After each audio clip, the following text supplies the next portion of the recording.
So, today I'm going to talk about first grade quarter one standards. These are things that your children will be learning the first quarter of first grade and also what they will be expected to know by the end of the first quarter on their report cards. So, I will just go over a little explanation of each standard as well as what that would look like for your child to be able to do to have mastered that standard. So, the first one, we have reading foundational skills. And the first standard under that is that students can understand the basic concepts of print. So they understand where a sentence begins and ends, that we read from left to right, um, and so on. Students can identify and use capital letters and ending punctuation. So, students need to know that sentences begin with capital letters and also proper nouns are capitalized, as well as they need to know the difference between periods, exclamation marks, and question marks. So, for example, if I say, what would a question end with? They would be able to tell me that it ends in a question mark. Students write all uppercase and lowercase letters so that they are easily readable. So by the end of quarter one, students should be able to write all uppercase and lowercase alphabet letters and then know the difference between uppercase and lowercase. Continuing on with reading foundational skills, students recognize the difference between long and short vowel sounds in single syllable words. So, for example, they would know that a short E says and a long E says E. Students orally blend sounds, including consonant blends, to create words. So, for example, est makes the word nest. So, they are using that ST blend there to make the st sound. Students break down the beginning, middle, and ending sounds in one syllable words. So, for example, in the word mop, students would be able to tell me that the three sounds in the word mop are m, a.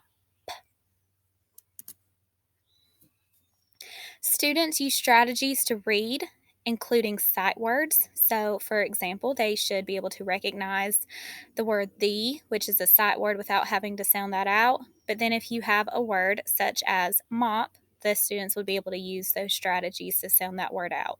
So, that would be them sounding out each letter, m, op, and then being able to blend that back together, m, op, mop. Students can read and spell common consonant digraphs. So, digraphs are CH, ch, SH, sh, TH, th, and WH. Students read one syllable words. So, again, that's just using those strategies to be able to read one syllable words. Now we have reading skills with fiction text.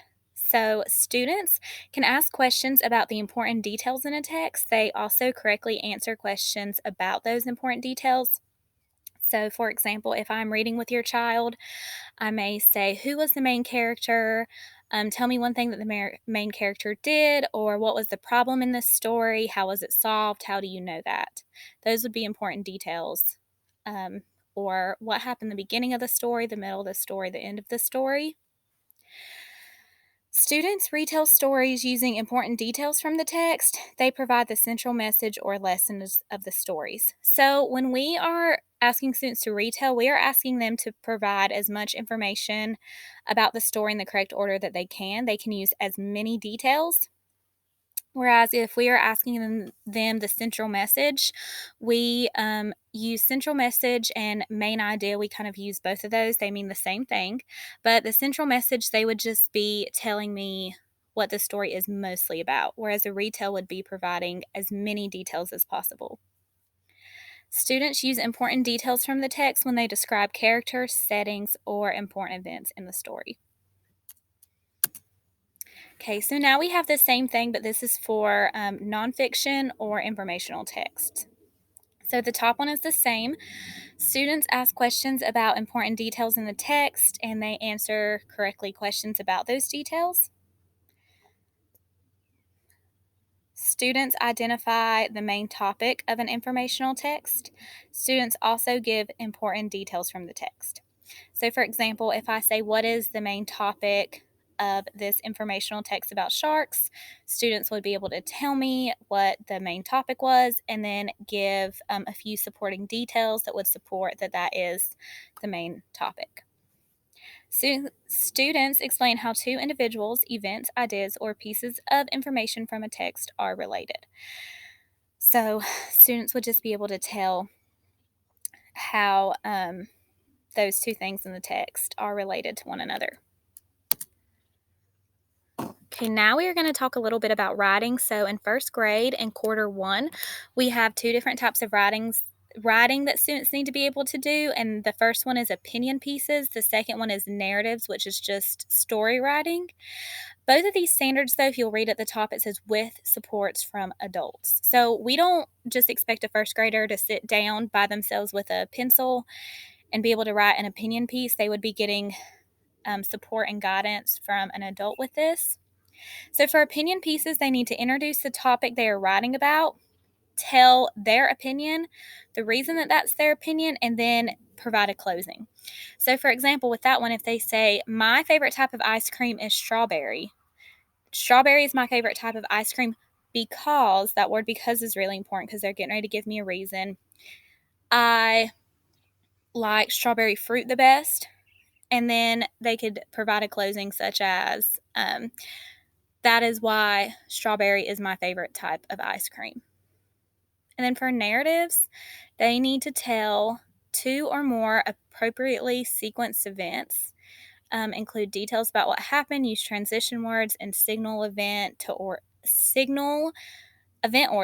and then a closing. So, for example, if they say, this weekend, I went to the park to play. After I went to the park, we went home and cooked dinner. After we cooked dinner, we all watched a movie in the living room. It was a great weekend. So the child's telling at least two or more things that they did.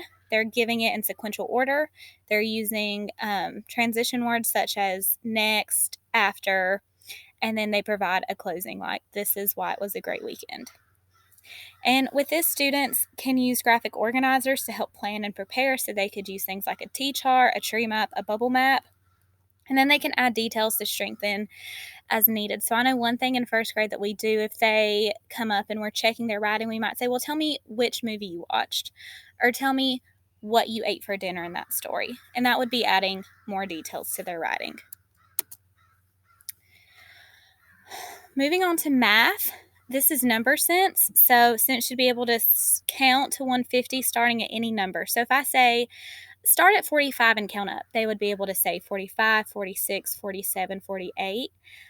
They are not only able to count up from 1. Understand that the 2 digits of a 2-digit number represent amounts of tens and ones. So just talking about that, for example, if I have the number 19, students would know that that is actually 1 10 and 9 ones. And then read and write numerals and represent a number of objects within a written numeral to 20. Eventually, we go to 150, but for quarter one, they only need to be able to read and write numerals up to 20. Now we have data and graphs. So students will collect data with up to 3 categories and ask and answer questions about the data. What is the total number of data points? How many are in each category? How many more or less in one category than another? So for example, with this, students would be able to read a bar graph with maybe how we get to school. So it may have the 3 choices: bus, walk, or car rider. And I could say, look at the graph, which of these how do the most kids get to school? And they could look at the bar graph and tell me, oh, car riders have the most kids that get to school. Or I could say which has the least amount of kids that get to school, and they could look at it and interpret the data from the graph. Next, we have addition and subtraction within 20. Again, these will go up a little bit as the quarters progress, but for quarter one, we stay within 20. So students are able to add and subtract within 20 using different strategies that we teach. So strategies could be counting on. This is a very popular one. So 7 plus 3, they would say 7, 8, 9, 10. They would just count up from 7. making 10, so 9 plus 7. So they know that, okay, if I add one more to 9, that would be 10. And then I would have taken that one away from that 7. That leaves me with 6, so that's 16. Fact families. So, for example, if they know that 3 and 7 just automatically make 10, using a number line, drawing pictures or circles. So this is a very common one where if the addition problem was 7 plus 3, they would draw 7 circles above the 7, 3 circles above the 3, and then count all of the circles to know that that's 10. And then also using a tens frame.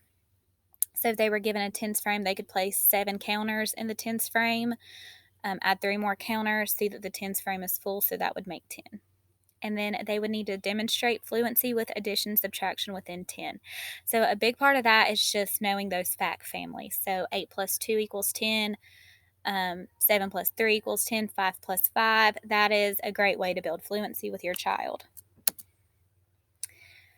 Then we have math word problems. So students will solve addition, subtraction, word problems, again within 20, by using objectives and drawings when solving. So, the first example, there were 3 bears having a picnic. Some more bears came to join. Now there are 5 bears. How many bears came to join the picnic? So, we call this a missing add in. You know that there were 3 bears and you know that the sum is going to be 5, but your child would need to figure out what needs to be added to 3 to equal 5. Sometimes teachers will refer to this as part, whole. You have one part in the whole, so you are looking for the missing part, which again would be the 2. Example, 5 bears were having a picnic. Some bears left the picnic. Now there are 3 bears at the picnic. How many bears left the picnic? So they would subtract 3 from 5 because they know that 5 is the total. And then 3 bears left. So how many bears were left at the picnic? And the answer would be 2 again. And then a third example, a vase is filled with 7 flowers. 3 flowers are red and the rest are yellow. How many yellow flowers are there? So they would have 7 as their total. They would subtract the 3 because they know that 3 are red, and then have 4 that are left as the yellow. Or they may draw with this one, so they could actually draw 3 red flowers, and then they could take a yellow crayon and count up as they draw more. So they could say they would draw the next yellow one would be 4, 5, 6, 7. They drew 4 yellow flowers. And that is all of the first grade quarter 1 reading and math standards. I hope that that helped you explain just a little bit about the things that we are looking for. And if you have any questions, please reach out to one of your children's teachers.